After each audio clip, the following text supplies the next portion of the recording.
अच्छा, इसमें हमने देखा था कि लास्ट क्लास में कि लेंथ के इंक्रीज़ करने से हमारे पास क्या फ़र्क हो रहा होता है। सही है।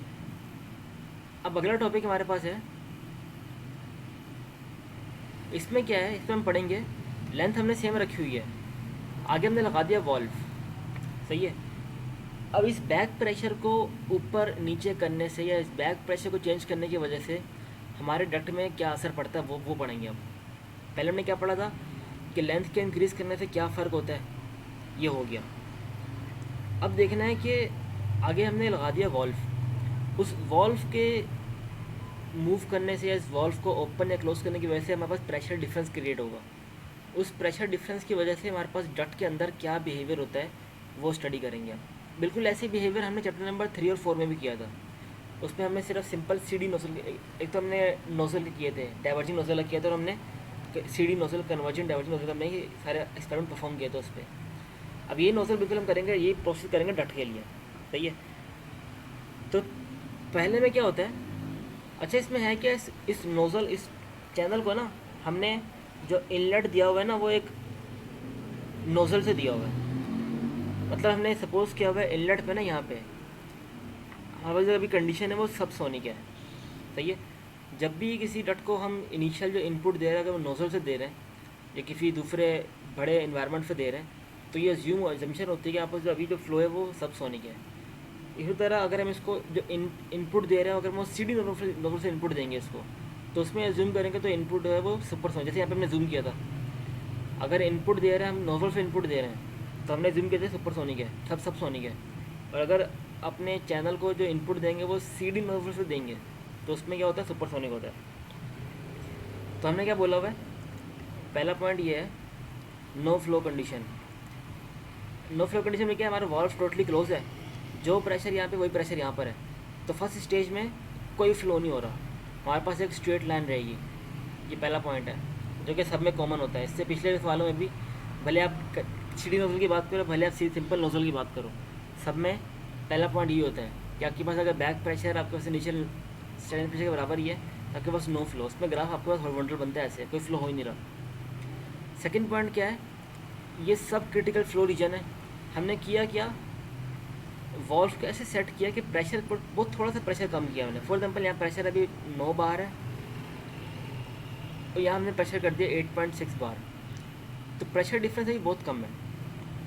दोनों का जो प्रेशर डिफरेंस अभी 0.4 बार का प्रेशर डिफरेंस है, बहुत कम प्रेशर डिफरेंस किया हुआ है।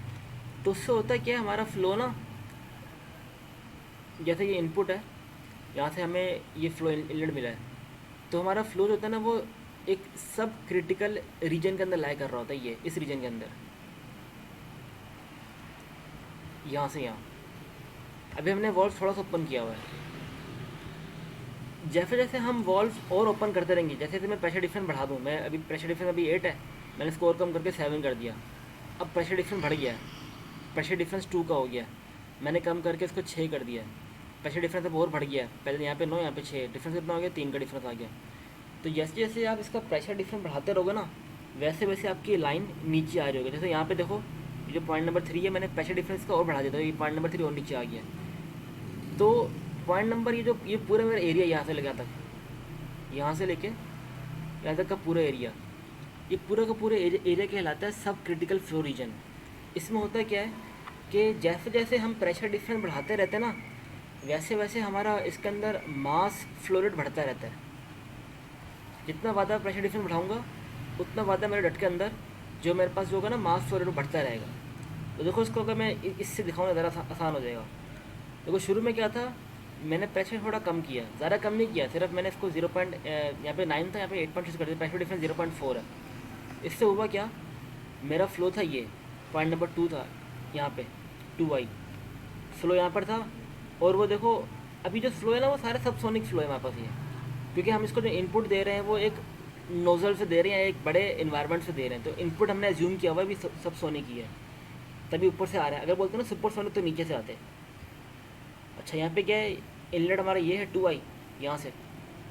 अब इससे हमने जाना है एग्जिट की तरफ, तो देखो ये आगे जा रहा है। अभी तक ऐसी कंडीशन नहीं, अभी तक मार्क नंबर 1 अचीव हुआ नहीं यहाँ पे। तो ये भी अभी अजम्पशन की, अभी तक मार्क नंबर 1 अचीव, क्योंकि डक्ट की लेंथ छोटी है। अगर लाइन बढ़ा दोगे तो मार्क नंबर 1 अचीव हो जाएगा। अभी उन्होंने बोला 10 की लाइन छोटी है, ऐसी इतनी लेंथ है कि उसके अंदर वहाँ पर चोकिंग नहीं हो रही है अभी।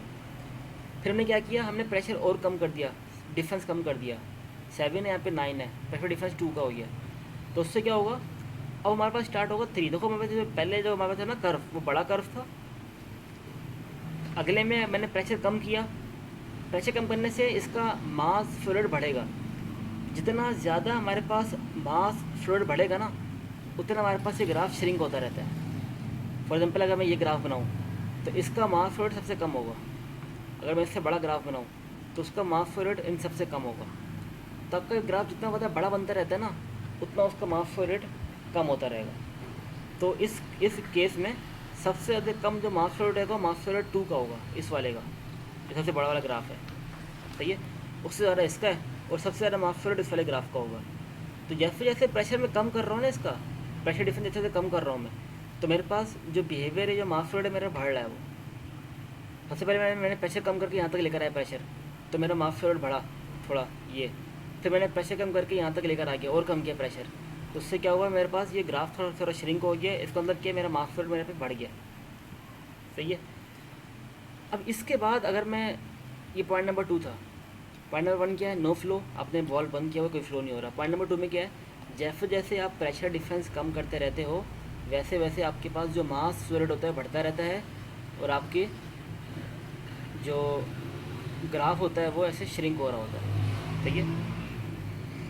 फॉर एग्जांपल इस वाले के लिए हमारा जो प्रेशर डिफरेंस था वो 0.4 था, और अंदर वाले का जो प्रेशर डिफरेंस है वो 2 था। जैसे जैसे प्रेशर डिफरेंस बढ़ता रहेगा, हमारा ग्राफ श्रिंक होता रहेगा। फिर तीसरी स्टेज हमारे पास आती है क्रिटिकल कंडीशन, जिसमें अब चोकिंग होती है। इसमें क्या है कि हमने इसका प्रेशर इतना कम कर दिया है, ये प्रेशर कम कर दिया है कि इसमें चोकिंग हो गई है। चोकिंग से मुराद क्या, मार्क नंबर 1 अचीव हो गया।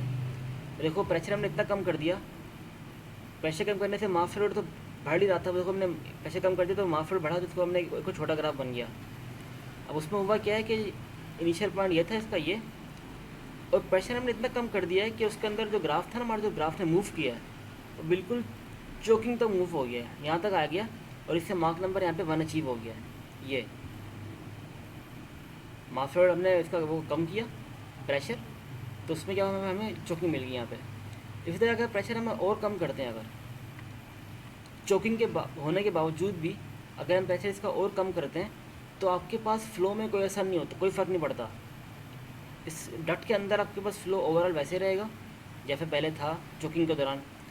लेकिन जैसे डट से बाहर निकलेगा ना, तो आपके पास क्या होगा, आपका जो पी बैक प्रेशर होगा ना वो बहुत ज़्यादा कम होगा, और आपका जो पी एग्जिट प्रेशर होगा वो ज़्यादा होगा, सही है। तो जब भी कोई हाई प्रेशर वाली चीज़ किसी लो प्रेशर में जाती है तो उसके अंदर डिस्टर्बेंस आती है, तो ये डिस्टर्बेंस शो कर रहा है आपके पास।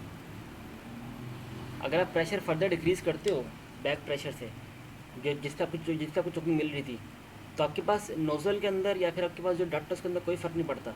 लेकिन जैसे उससे बाहर निकलोगे, आपके पास यहाँ पर डिस्टर्बेंस कॉज हो रही होगी। तो ये एक इंपॉर्टेंट टॉपिक है जो कि बेसिक्स है। इससे बाद में होगा हम जिसके अंदर सीडी नोज़ल होगा, वो ज़्यादा इंपॉर्टेंट होगा इससे। तो इसमें सिर्फ 4 कंडीशन थी। पहली कंडीशन क्या है, नो फ्लो, अगर आपने इसको बंद किया हुआ जो प्रेशर है वही प्रेशर यहाँ पर होगा, फ्लो होगा नहीं। दूसरा केस क्या है कि आप प्रेशर कम कर रहे हो, जितना ज़्यादा प्रेशर कम करते रहोगे उतना ज़्यादा आपको ज़्यादा मास फ्लो मिलेगा। प्रेशर आपने पहले थोड़ा कम किया तो आपके पास ये लाइन बनी, इसका मास फ्लो रेट कम है। आपने प्रेशर और कम किया, नीचे और कम कर दिया, डाउन द जैसे जैसे जैसे नीचे रहो ना, मेरा प्रेशर कम करते जा रहा हूँ, सही है। प्रेशर को कम किया, मुझे ये लाइन मिली। इस लाइन में क्या है, मेरे पास मास फ्लो मेरा थोड़ा बढ़ गया है। जैसे जैसे प्रेशर कम करोगे आपके पास मास फ्लो बढ़ता रहेगा। इस तरह मैंने प्रेशर और कम कर दिया, यहाँ तक आया, मैंने प्रेशर कम कर दिया था, और इसी प्रेशर को मुझे चोकिंग मिली। इस पॉइंट पे प्रेशर कम था तो मेरे पास जो मास फ्लो ज़्यादा होगा, उसका ग्राफ ये बना, सही है। और इस ग्राफ में जो चोकिंग हो रही थी ना, हमारे पास जो ये बेसिकली चोकिंग कंडीशन है, इससे हमें चोकिंग मिल गई, मेरा जो ग्राफ होगा यहाँ तक आ जाएगा। अगर इससे हम फर्दर और डिक्रीज़ करते हैं टेम्परेचर या प्रेशर और डिक्रीज़ करते हैं इससे फर्दर, तो क्या होगा, हमारे पास यहाँ पे डट के अंदर तो कुछ नहीं होगा, लेकिन जैसे डट से बाहर निकलेंगे ना, बस यहाँ पे एक सुपर क्रिटिकल कंडीशन होगी जिसमें हमारे पास जो फ्लो होगा वो डिस्टर्ब हो जाएगा। इसे ओवर एक्सपेंशन बोलते हैं। तो ये ओवर एक्सपेंशन होता है, लेकिन ये अंडर एक्सपेंशन है, ये अंडर एक्सपेंशन। तो ये यहाँ तक बात समझ आई।